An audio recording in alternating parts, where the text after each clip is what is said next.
Okay, magbasa-basa naman tayo regarding remedial law.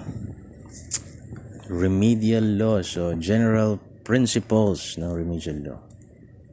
So, according to Moran, sabi, letter A, a substantive law is that law which extinguishes rights and obligations through the court of justice. So, substantive law is that law that which creates, defines, or regulates rights concerning life, liberty, or property, or the powers of agencies or instrumentalities for the administration of public affairs. Ang rules of procedure naman are provisions prescribing the method by which substantive rights may be enforced in courts of justice. Ano naman ang rule-making power of the Supreme Court? So it is based on a constitutional provision, to wit, the Supreme Court shall have the power to promulgate rules concerning pleading, practice, and procedure in all courts, and the admission to the practice of law. Said rules shall be uniform for all courts of the same grade and shall not diminish, increase, or modify substantive rights. The existing laws on pleading, practice, and procedure are hereby repealed as statutes and are declared rules of courts, subject to the power of the Supreme Court to alter and modify the same. The Congress shall have the power to repeal, alter, or supplement the rules concerning pleading, practice, and procedure, and the admission to the practice of law in the Philippines. Okay, so ano naman ang principle of judicial hierarchy? Dito pa rin tayo sa mga general principles ng remedial law. So, pursuant to the doctrine of hierarchy, direct resort from the lower courts to the Supreme Court will not be entertained unless the appropriate remedy cannot be obtained in the lower tribunals. So, yun po ang principle of judicial hierarchy. Ano naman ang doctrine of non-interference or yung doctrine of judicial stability? This principle states that courts of equal and coordinate jurisdiction cannot interfere with each other's orders. So, merong case yan, yung Lapu-Lapu development versus group management. Yan. Magtungo naman tayo sa usapin ng jurisdiction under the general principles pa rin to. So, original jurisdiction exists whenever a court has the legal right to hear a case for the first time. So, that is original jurisdiction. Ito naman yung appellate jurisdiction. Appellate jurisdiction is the power of a higher court to review, revise, reverse, modify, or affirm final judgments and orders of the lower courts. So, ano naman tong general jurisdiction tsaka special or limited jurisdiction? I-define natin sila isa-isa. General jurisdiction is a court's authority to hear any type of case which is not vested in another court. It's the power to adjudicate all controversies except those expressly withheld from the plenary powers of the court. Ano naman ang special or yung limited jurisdiction? Is the court's jurisdiction only on certain types of cases. Itong special jurisdiction restricts the court's jurisdiction only to particular cases and subject to such limitations as may be provided by the governing law. Hindi ako nagkakamali, special jurisdiction, yan yung drug court, ganyan, o kaya family court, yun nata yan, yung special jurisdiction siya. Define naman natin yung exclusive jurisdiction tsaka concurrent jurisdiction. So, exclusive jurisdiction is the power to adjudicate a case or proceeding to the exclusion of other courts at that stage. So, exclusive sa kanya lang. To the exclusion of other courts at that stage. Ano naman ang concurrent jurisdiction o yung coordinate jurisdiction? It is the power conferred upon different courts, whether of the same or different ranks, to take cognizance at the state of the same case in the same or different judicial territory. So parang kunwari lahat sila ay regional trial court of concurrent jurisdiction of Zambales, of continuity of jurisdiction. Ito. It is also called the Doctrine of Adherence. Ano naman to? In view of the principle that once a court has acquired jurisdiction, that jurisdiction continues until the court has done all that it can do in the exercise of that jurisdiction. So pag nakuha ng korte ang jurisdiction under the principle of continuity of jurisdiction or the Doctrine of Adherence, pag nakuha ng korte ang jurisdiction ay tatapusin niya ito. Tapos ang kaso. Okay, so pag-usapan naman natin ang tawag dito, aspects of jurisdiction. Yan. Pero bago yon, wait lang.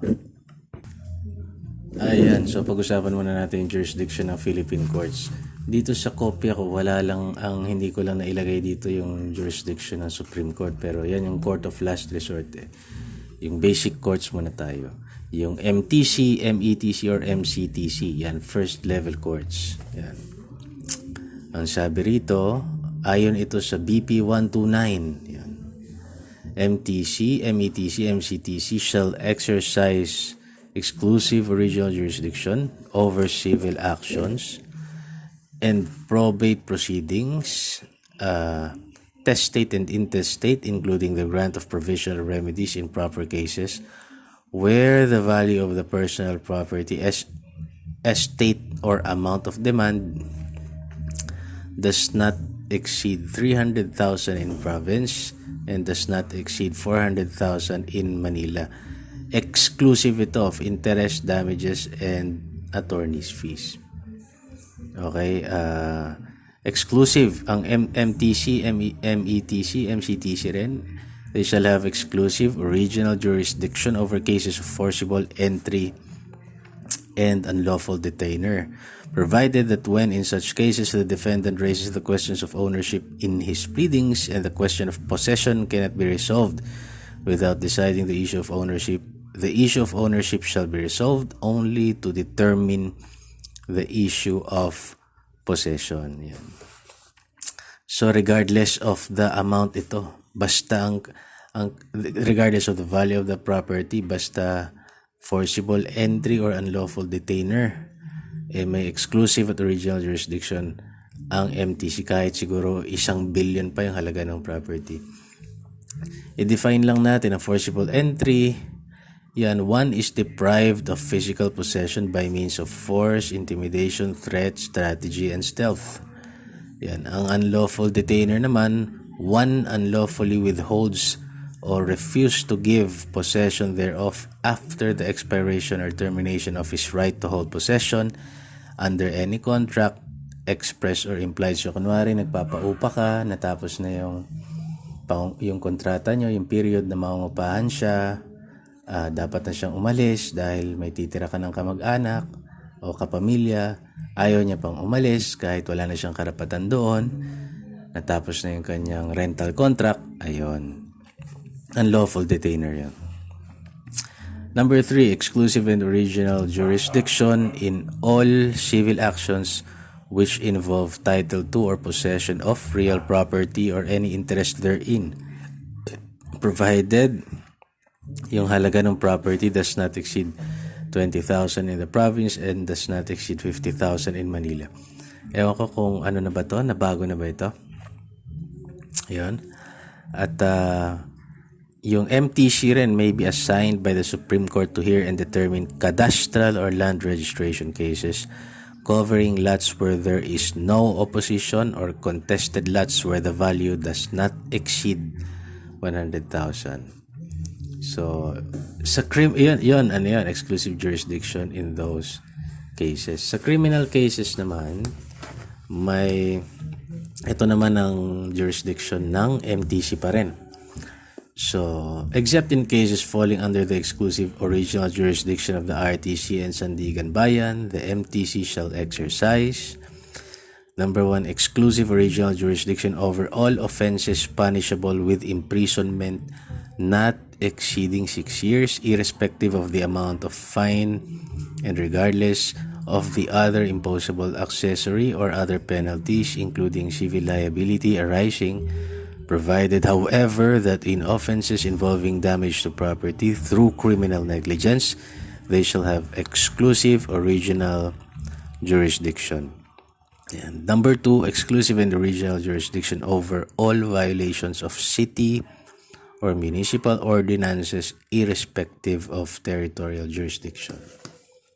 So yan ang ating MTC, Municipal Trial Court. So magpunta naman tayo sa RTC naman. So ayon pa rin ito sa BP 129. Sandali, i-clarify muna natin yung MTC kasi may nakalagay dito. Ang halaga, yon, ilinawin lang natin. Sa Manila, di ba sabi na, tama yung binasa natin yung total amount of the estate o yung property involved is 400,000 pababa sa Manila, 300,000 pababa sa province, sa MTC to ha. Tapos doon naman sa civil actions naman, 20,000 pababa ang halaga. And sa probinsya at 50,000 pababa sa Manila. Dito naman sa RTC, pataas naman. Yun, mamaya, ito na muna. The Regional Trial Court shall exercise exclusive and original jurisdiction under ito sa Section 19 BP 129. Sa civil cases, in all civil actions in which the subject of the litigation is incapable of pecuniary estimation, number 2, which involve title to or possession of real property or any interest therein, kung yung assessed value niya exceeds 20,000 in the province, exceeds 50,000 in Manila, yan, except forcible entry and unlawful detainer, dahil kahit 1 billion pa yung halaga ng property sa forcible entry and unlawful detainer, MTC nga yun.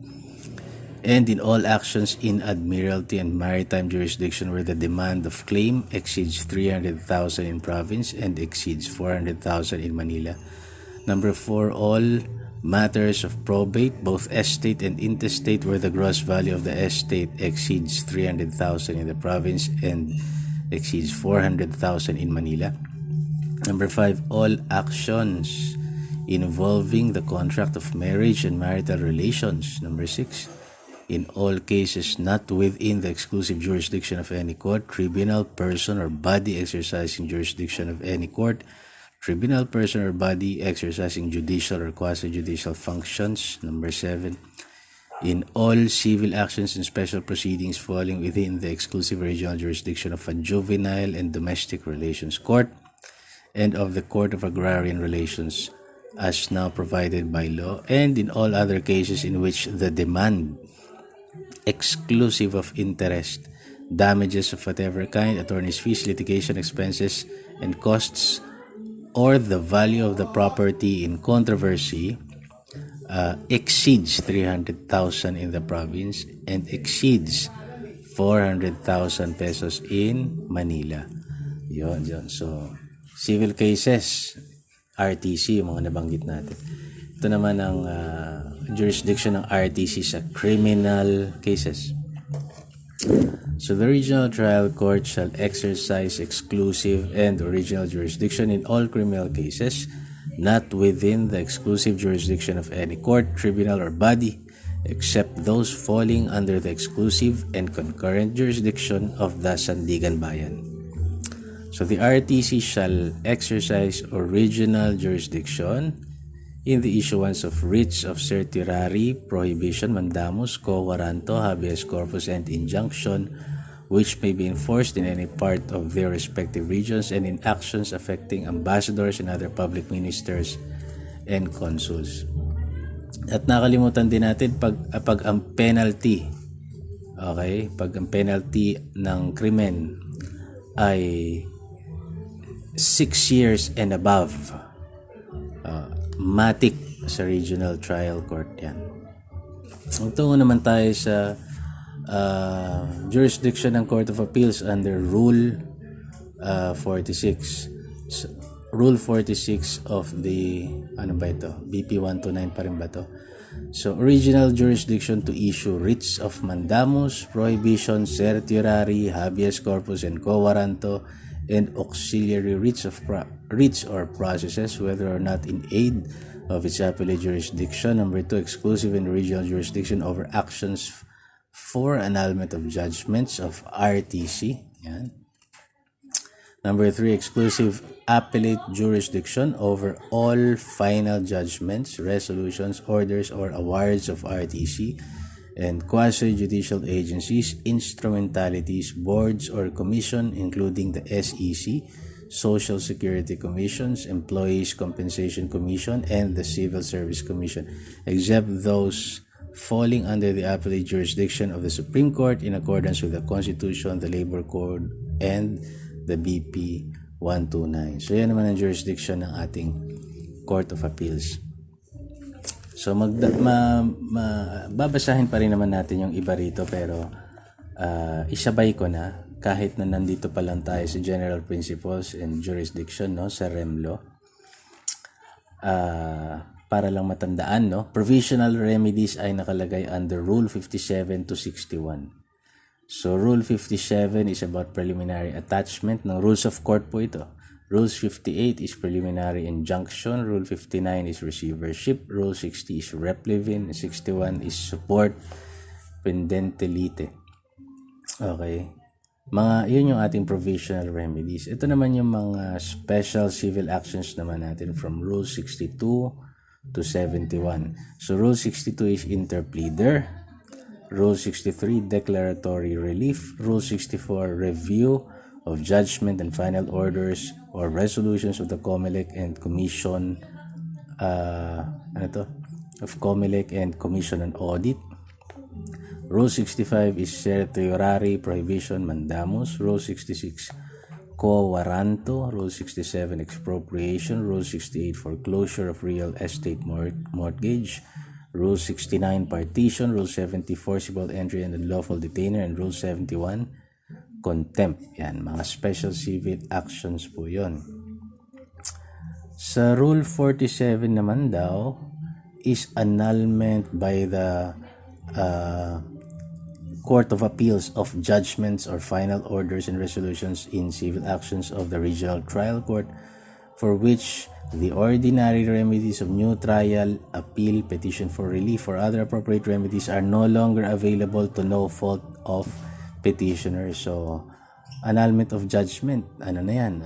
Basta hindi raw pwede yung new trial, appeal, petition for relief, or other appropriate remedies, hindi na sila available due to no fault of the petitioner. So, ang Rule 47 po o yung annulment of judgment is based only on extrinsic fraud and lack of jurisdiction. So, ayun. Within ilang years ba to? Hindi ko mabasa. Within 4 years of discovery. So, pwede ka mag-annulment ng judgment between 4 years of discovery of extrinsic fraud. Ayan, okay. Okay, so maaari maulit ko ito sa mga babasahin ko mamaya. Nasa general ano pa lang tayo.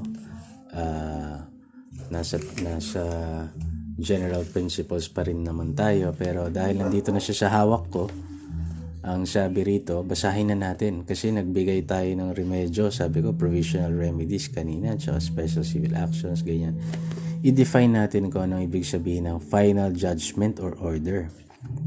A final judgment or order is one that finally disposes a case, leaving nothing more to be done by the court in respect thereto. So, ang example nito, an adjudication on the merits, which on the basis of the evidence presented at the trial, declares categorically what the rights and obligations of the parties are, which party is in the right, or a judgment or order that dismisses an action on the ground, for instance, kunwari, of res judicata or prescription. Yan. So, final order na yon. So, once rendered, the task of the court is ended as far as deciding the controversy or determining the rights and liabilities of the litigants concerned.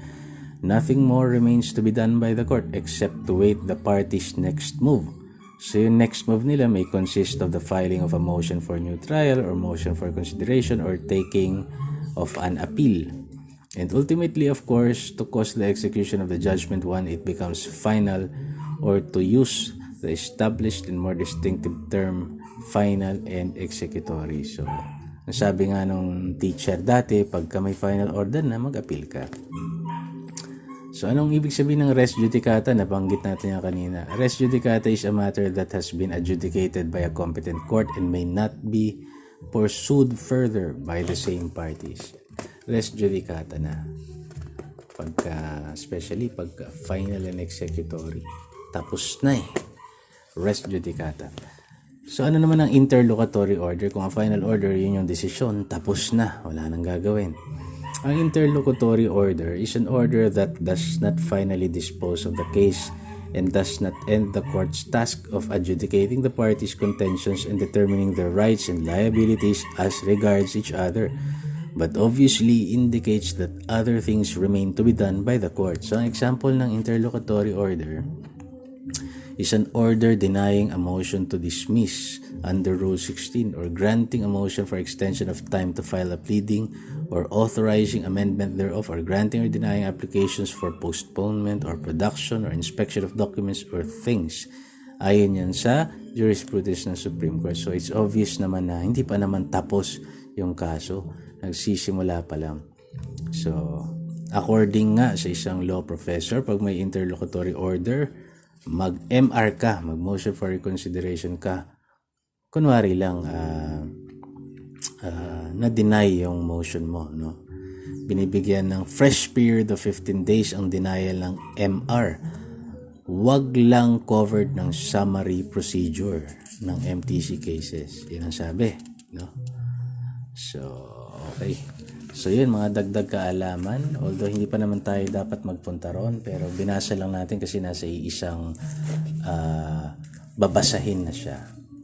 Okay, so yun yung original jurisdiction of various Philippine courts. Hindi lang natin nabanggit yun, yung Supreme Court. So mamaya baka madaanan natin. So magtungo naman tayo sa aspects of jurisdiction. Ano pa rin to? General principles pa rin to.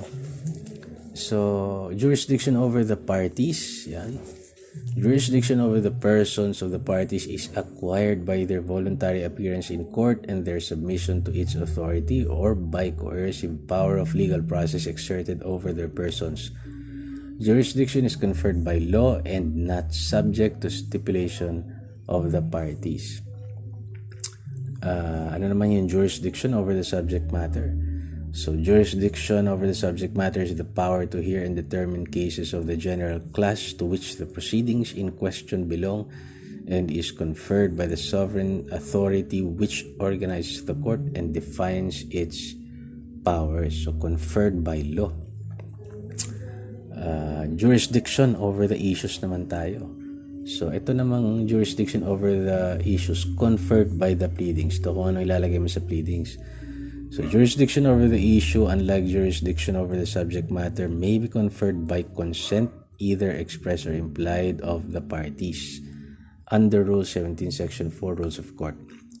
Although an issue is not duly pleaded, it may validly be tried and decided if no timely objection is made thereto by the parties. This cannot be done when jurisdiction over the subject matter is involved. So, in truth, jurisdiction over the issue is an expression of a principle that is involved in jurisdiction over the persons of the parties. So, jurisdiction over the res or the property in litigation. Yan. Puro aspects ng jurisdiction to. Jurisdiction over the res is acquired either, letter A, by the seizure of the property under legal process whereby it is brought into actual custody of the law, or letter B, as a result of the institution of legal proceedings in which the power of the court is recognized and made effective. So, ano naman yung jurisdiction versus exercise of jurisdiction? Ano natin sila? Pag-compare. The authority to decide a cause at all and not the decision rendered therein is what makes up jurisdiction. So, may jurisdiction kang hawakan yung kaso, na magdesisyon doon, yun ang iyong jurisdiction. Where there is jurisdiction of the person and subject matter, the decision of all other questions arising in the case is but an exercise of that jurisdiction. So, yun yung pagkakaiba nila. Okay. Jurisdiction versus venue. Venue is the locality or place where the suit may be had. It relates to jurisdiction over the person rather than subject matter. So provisions relating to venue establish a relation between plaintiff and defendant. Jurisdiction naman, on the other hand, is the power of the court to decide the case on the merits. So kunwari, jurisdiction ng RTC, yung claim, money claim, o Title 2 or ownership sa Manila na 50,000 and above. So, may jurisdiction, may karapatan siyang dinggin yun. Yung venue naman ay yung lugar. Yan. Locality or place where the suit may be had. Yan. Okay. Jurisdiction over cases covered by barangay conciliation, small claims cases, and cases covered by the summary procedure. So, all disputes are subject to barangay conciliation, and prior recourse thereto is a precondition before filing a complaint in court or any government offices except in the following disputes. So, ito mga sasabihin natin, ito yung hindi kailangan ng barangay conciliation. Number 1, when one party is the government or any subdivision or instrumentality thereof. Number 2, where one party is a public officer or employee and the dispute relates to the performance of his official function. Number 3, where the dispute involves real properties located in different cities and municipalities unless the parties there to agreed to submit their difference to amicable settlement by an appropriate lupon. Number 4, any complaint by or against corporations, partnerships, or juridical entities, since only individuals shall be parties to barangay conciliation proceedings either as complainants or respondents. Number 5, disputes involving parties who actually reside in barangays of different cities or municipalities except where such barangay units adjoin each other and the parties there to agree to submit their differences to amicable settlement by an appropriate lupon.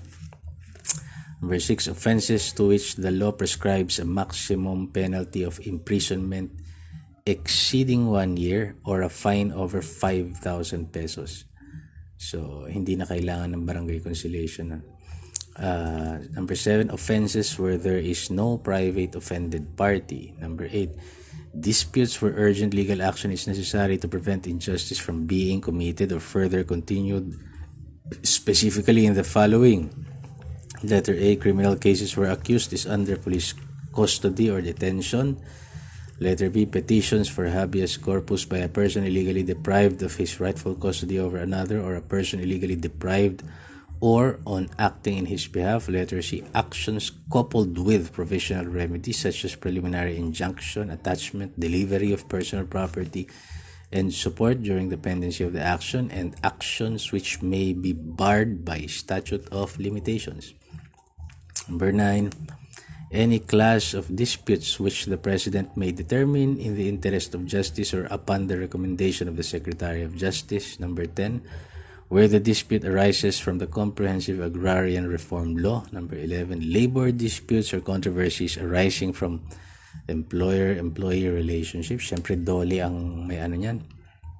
Number 12, actions to annul judgment upon a compromise which may be filed directly in court. Yan. Tapos na tayo sa coverage ng barangay conciliation. So, lahat ng mga pagtatalo, aside sa mga nasabi ko. Okay. Small claims. Ano naman small claims? Claim may be for money owed under contracts of lease, loan, and other credit accommodation services and sale of personal property. So the Supreme Court increased the limit of small claims cases filed before the Metropolitan Trial Court, MTC. Ano na yan? So, 1 million na siya ngayon. Enforcement of barangay amicable settlement since April 1, 2019, where claim does not exceed 1 million is covered. So, basta hindi lalagpas ng 1 million, pasok pa siya sa small claims na pwedeng i-file sa municipal trial court. Rule on summary procedure. So, March 2022 lang ito. Civil cases covered by the rules on summary procedure now consist of forcible entry and unlawful detainer cases. Summary procedure pala yan. Civil actions and complaints for damages where the claims does not exceed 2 million. Cases for enforcement of barangay amicable settlements, agreements, and arbitration award where money claim exceeds 1 million, lumagpas ng 1 million. Cases solely for the revival of judgment of any first-level court. And number 5, the civil aspect of violations of BP 22 if no criminal action has been instituted. Civil aspect ng bouncing checks law. Ayan.